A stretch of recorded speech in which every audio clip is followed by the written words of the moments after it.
JP here with Krawler.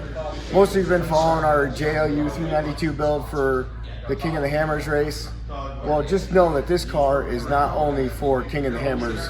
We'll be racing 2 or 3 Ultra 4 races this year, with possibly another desert race thrown in.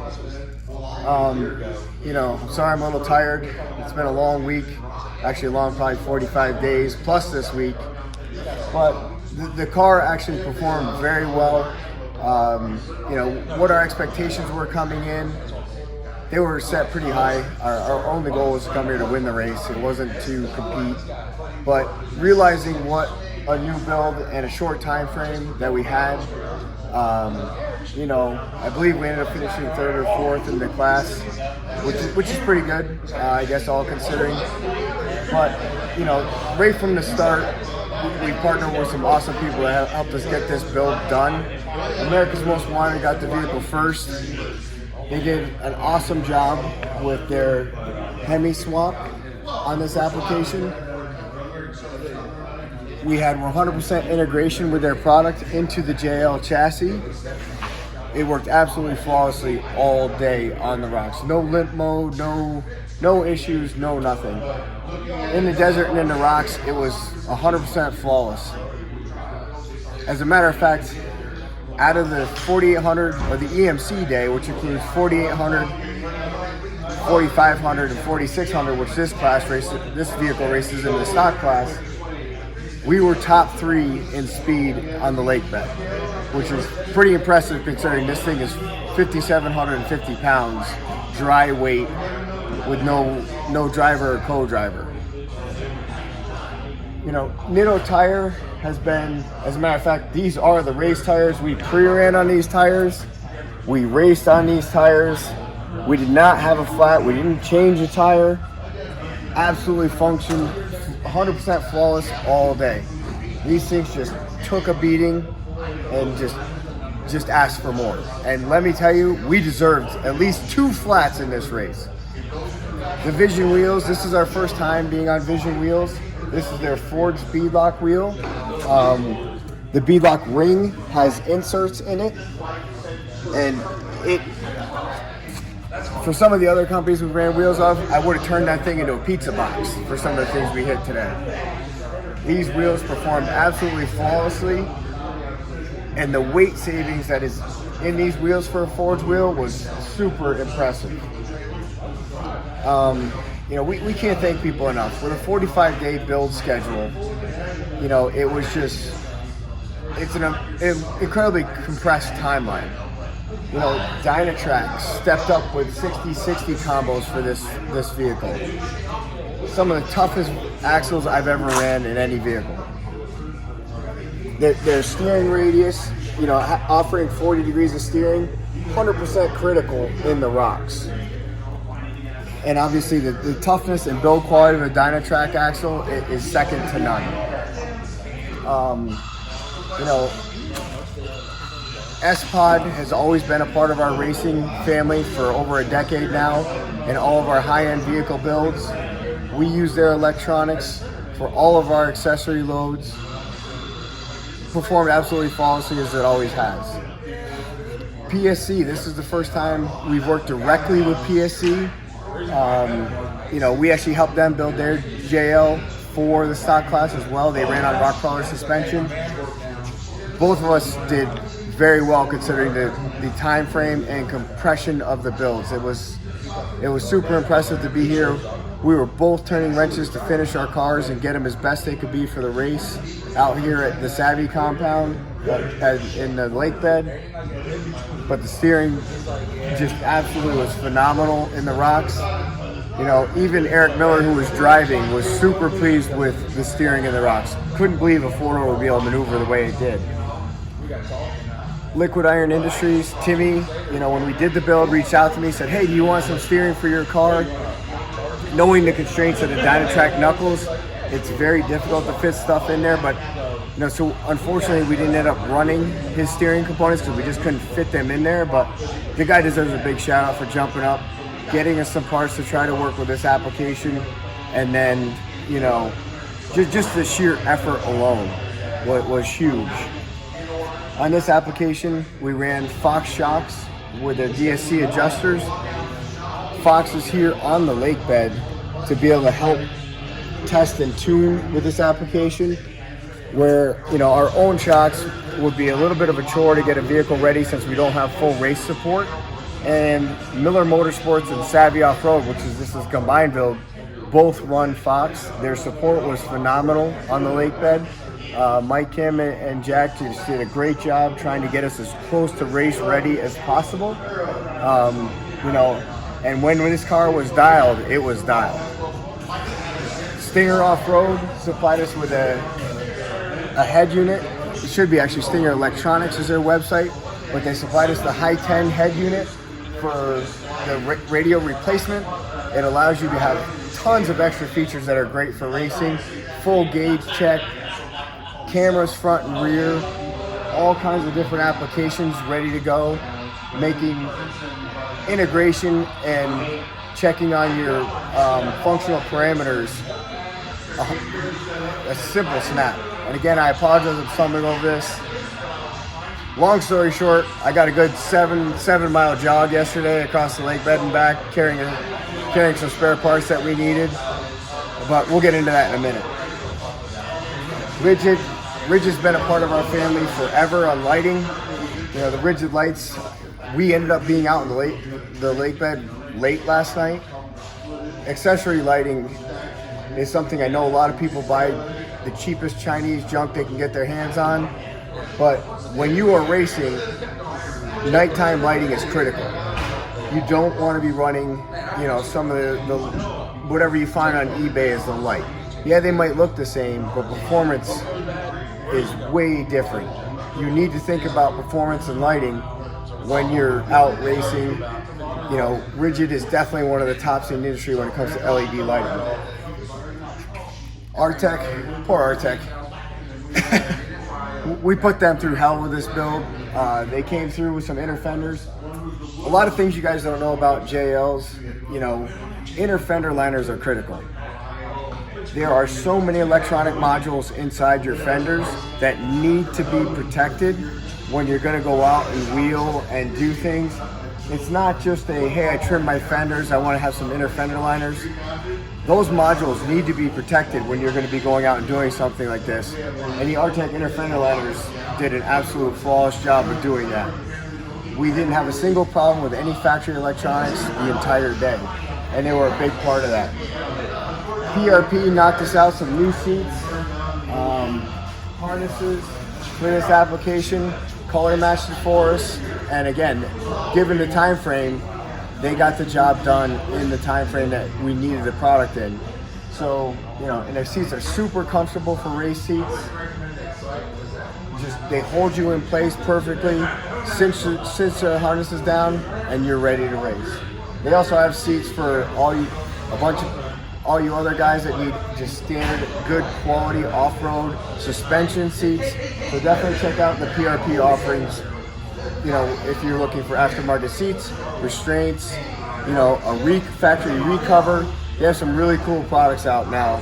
They're really stepping up their game from years past. Rugged Radios jumped on board with pumpers for your helmets, which is pretty critical. Getting air to your helmets while you're racing. If you're out there with your helmet down the whole time, not getting air, you'll get extremely hot, getting tons of dust in your mask, and that just helps huge. They also helped us with all of their, comms, which guys don't know what comms are. Your radios to radio to base pit and back, both, and the intercom so you can talk driver to driver. It's very critical information that you will be obtaining and be able to deliver with good comm units. Never ever underestimate comms when it comes to racing. Obviously, we've already talked about Dynatrack and the quality of Jim's products and the team, second to none. Road Armor, when we were building this build, the shape and contour of their sliders is the closest thing to a boat side that we can find in the aftermarket for a JL. They stepped up, got us some sliders. We did a little bit of modifications to weld them on because of the cage structure. Obviously, as you can see from the butt kicking that they just took, they protected the body and they held up great for this application. Warren Industries has always been huge in recovery gear, and in the stock class, when you're out there, if you think for a second you're going to run this race without pulling winch cable, you're crazy. So definitely think of the good quality Warren winches and recovery gear, because it is critical to keep you moving forward in this race. And sometimes you'll even have to pull your competitor backwards just so you can move forwards. You will always be using a winch out here on the lake bed. The chances of you not using one are slim and none. Heavy Metal Concepts, Will and his crew covered the build. They did some features on this build, great quality work. I mean, the guy does film work for Ford, does a lot of Ultra 4 racing content. He's been in the industry for a long time. Just super sharp dude with great quality work. James at Adams Drive Shaft, this poor guy. The last thing that you get to measure is driveline. When it comes to finishing up your race car, you position everything, get everything set up, you measure drive shafts. First off, obviously, James's quality is second to none. Their customer service, I don't think anybody can beat it. But this guy got it done in a time frame and got us a spare in record time frame. We had him send parts to the lake bed for the spares, and we only gave the poor guy a day or two to get it done. They really stepped up and helped with this build and knocked things out accordingly. Max straps, as you can see, we strap all of our products with Max straps. Colin and the gang definitely have everything you need for strapping down your vehicles. We use our tool bags. Everything is strapped in with a high quality Max strap. And we also run Max straps as our limit straps. But, be this as it may, the team of Krawler Suspension, Savvy Motorsports, and Miller Motorsports, with such a time-constrained build, we ran into a couple issues. We were turning wrenches on the lake bed all day, all night, working with the team at Fox to get the shocks tuned. Even on the plane, I was designing a new track bar bracket for the frame side. We sent it over to Don at RPM Steering. Don knocked it out for us so we could get the vehicle, to get the front axle where we needed to be positioned, to get proper spring position, proper shock position, proper everything. It all came together in a very short time frame for us to get out there. Steer Smarts, we had to hit them up very, very late in the game, because once we found out the steering from Liquid Iron Industries didn't work, we had to drop back and punt, which kind of sucked. Timmy made a great steering assembly for us, but it just wouldn't fit with the Dynatrac axles and everything we had up front. The packaging of the front axle and the front suspension and everything with the Hemi swap and everything else got very, very tight. So Steer Smarts jumped up and got us a spare drag link. Steer Smarts is the featured drag link of Dynatrac axles, and then Dynatrac axles makes their own tie rod, which we ended up using in this application in conjunction with the PSC steering to get this vehicle together and on the lake bed. Once we got to the lake bed, we had to finish up the car, and it was a lot of work. We work with Fox to retune and revalve the shocks probably 3 times. This vehicle is quite heavy compared to your normal JLU applications up front. We ended up getting a 55-45 split with the weight distribution front to back, which is pretty much as best as we could do. We put a 33-gallon fuel cell in the back, spare tire as far back as possible, just to get the weight as close to possible, or close to a 50-50 bias as possible for racing. Once we got the car done, which was Thursday night, the night before the race, out here at the Savvy compound, we were putting a slight bend in the front track bar to make sure it cleared the differential, make sure everything was ready to go 100%. We hit the starting grid. We were by far the fastest stock class car on the lake bed. It wasn't even close.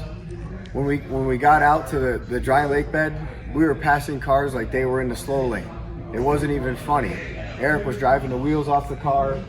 I believe by the end of the first lap, beginning of the second lap, we moved from 24th position because we did not get to qualify the car because we were still working on getting it race ready. We were in first place, which was completely awesome. You know, the first 15, 20 miles, Eric and I were just all smiles and just stupid grins, and then you start dealing with like the little bugs that happen on a new build that you're out here. You know you're going to deal with them, you just don't know what they're going to be. So, you know, we had to deal with a couple of those small issues, but the car really performed flawlessly considering its first time ever out, let alone being here to just run King of the Hammers.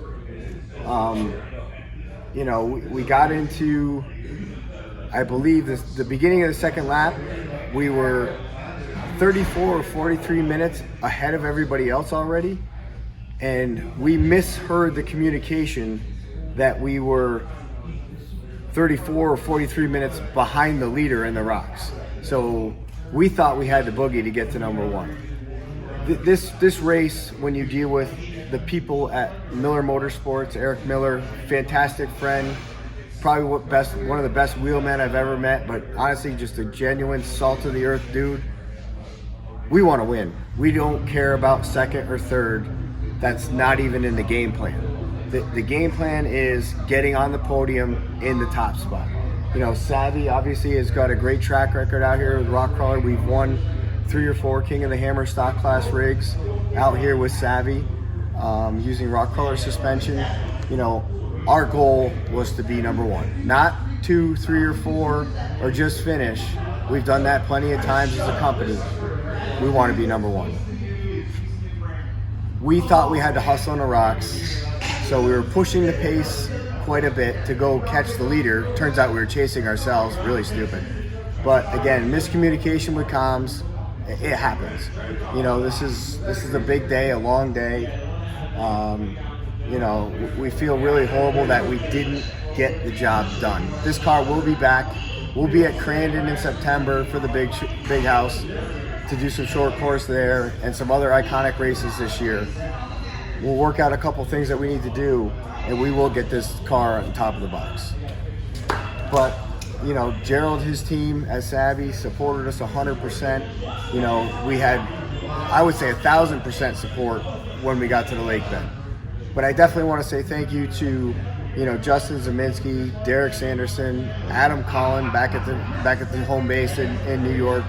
We flew Jeremy Clanton out. He was coming out to pick up the car, realized that we weren't ready for it to go in the trailer. He changed his clothes, threw on some overalls, just dove in helping us get the car into the trailer so we could have a shot at making the race. You know, Jake Glazer flew out. Jason Rogers, we call him Man Mountain. He's going to have his own YouTube channel when we're done with him. You know, also jumped in, played a huge part in getting this vehicle done and you know, ready as it could be for race day.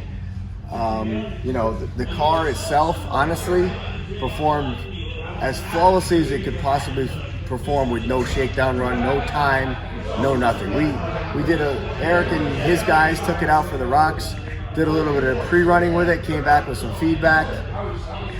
We did a little bit more tuning with Fox to try to get, you know, a little more valving in the shocks, because again, she is a pretty heavy pick. But, you know, we will get it dialed in now that we have some time before the next race for sure. But as far as it goes, I mean, you know, if you look at the body damage, it's not horrible. You know, we got a good deck here. Couple creases here. I mean, the Road Armor sliders, the boat sliders that we turned them into, it's not horrible, all considering. You know, this thing squeezed through some tight places that are designed for 4,400 rock racing cars. This was probably the hardest course I've ever seen Dave lay out for the stock class. The rock courses were tight. And I apologize for the background noise. We're still out at Savvy's compound as we're getting all our gear ready to leave. But we can't thank everybody enough who, whether your parts ended up in the car, tried to help us out, you know, whatever. I mean, as it was, you know, when we almost rolled the car pretty bad. Eric made a great save. You know, we were trying to boogie through the rocks. we slammed the left front into a massive boulder that basically almost took Eric and my fillings out of our teeth. We actually just sheared the outer stub shaft. Now, we didn't have a stub shaft on us, and we were about 3 miles from the main pits. So our options were to be quitters, which we're not. This vehicle, the work that everybody put into it, whether it be a supporting product company or the guys at the shop or the guys that were out here helping us with the lake bed, that really is not in our DNA. It's not Eric's DNA. So I actually ran physically across the lake bed, sweating my ass off in a race suit and race shoes. They are the worst things to run in you'll ever run into. Jim, by the time I got to the pits, about 20, 25 minutes later, had the spare shaft, some water, and a backpack for me to start running back out. Now, I'm not gonna lie. If Eric would have parked at the bottom of the sandhill, it would have been fantastic. But no, he had to park at the top of the sandhill across from Chocolate Thunder. So I had to schlep it all the way up that loose sand. Eric, I hope you're gonna see this because I'm a little upset over this. All the way up the top of the hill. But he did, on his behalf, could figure out the fact that I just ran 6 miles, 3 of which had 50 pounds in a backpack across the lake bed, and did come down maybe 20 feet to grab the backpack from me because I was about to die. Those of you who have skied, you ever feel jelly legs? Yeah, I was done. But all in all, we're super happy with the car, how it's progressing. We would have obviously, every racer is going to tell you they would love to have more time to be prepared for this race, or any race for that matter. But if you take a look at it, other than the inner fenders, which is just a dumb rule, because I wouldn't run them, I'd rather run the R-Tech inner fenders. This is a factory rule or a stock class rule for Ultra 44.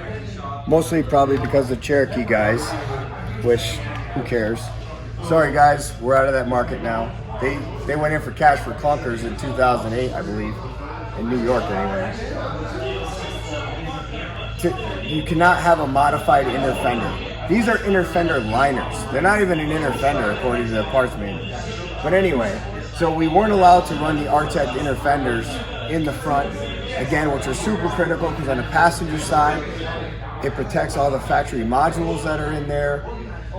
Jeep uses a lot of PWM, which runs on very, very thin gauge wiring. It's super critical to protect it, to keep your vehicle going. This poor Warren winch and Factor 55 recovery gear, it got a workout.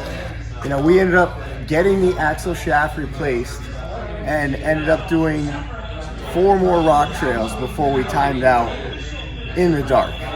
It was a lot of work. The trails were chewed up. I believe there was only 2 stock class cars to even finish. If we had the proper communication with our pits, knowing we were 43 minutes ahead and not behind, we would have probably had a different strategy in the rocks. I can guarantee you we would have had a different strategy in the rocks. And more than likely it wouldn't have happened. So communication is obviously key in everything you do in racing, everything you do in life. Unfortunately, we got bit by it. So, but if you take a look around, the rest of the car is in great shape. So, even the JCR half doors that I had on Corona, and then I was painting them blue to put them on Virus, and now we ended up painting them yellow again to put them on Pandemic to get ready for the race. They're a perfect skin for racing. This vehicle's, it's ready to go. Once we got the shocks cooled down again, you would think that it's 100%. There's nothing you could say about it. Curry stepped up with the anti-rock front. Brandon and John, obviously great people, been in the community forever over at Rock Jock. Just super salt to the earth people. They stepped up with the front sway bar for us because some of the other applications that we had wouldn't actually package in the vehicle and meet the rules. So, we jumped onto their anti-rock front bar. This thing corners great. Honestly, I can't wait to get to Crandon because it's a short course. This thing flat tracks like nothing else. It's got super power. It's going to be, you know, the brakes from the Dynatrack axles. It's going to be a blast to get this thing on short course. I don't know how many JLUs you can back into a corner. For racers who know short course are going to understand what backing into a corner is. This thing actually does it, and then it takes off like a rabbit. You know, the cooling from the AMW swap worked perfectly all day. I think the highest temperatures we saw was 225 on the Stinger High 10 unit. I don't know what more to say, honestly, than just thank you for all those that helped out. You know, I'm gassed out of my mind, tired. I know a lot of my guys are. You know, everybody here on the lake bed, whether it be a friend or competitor, they all put their hearts and souls into what happens out here. You don't see any quit in anybody, you know, and it was a great experience, you know, and just so you guys know, this car is going to be back and ready for the next race. You know, obviously the Krawler suspension, you know, held up great. We're in probably 10 stock class cars out here. We take racing very seriously. This is the toughest day, single event off-road race in the world. And we feel that this proves our product second to none in the industry. But, you know, again, just big thanks to everybody that helped us out, because without everybody pitching in, this car probably would have not made the starting line, even at 90%, which is what it was at. You know, we'll take it back home to the shop after a couple shows and events that it has to go to and get it dialed in 100%, and then we're going to go kick some ass with this car. So just follow us along as we get further along with the car. We'll be posting some more updates as we do the tweaks and we have more time. Unfortunately, as we were doing the build, we ended up with 45 days from the time America's Most Wanted got us the truck to get it into the trailer. We didn't have a lot of time to do a lot of videos and show how products were installed like we wanted to, things of that nature. We're just trying to do a highlight of some of the features that we thought are cool about the products that are in here. Most of them you already know. The Stinger Electronics High 10 you might not have known of. The rest of them are very, very well known in the Jeep community and very well proven in the Jeep community. But they also work in the toughest environments that you've ever seen. So thank you, and keep following us. And guys, thanks for all your support.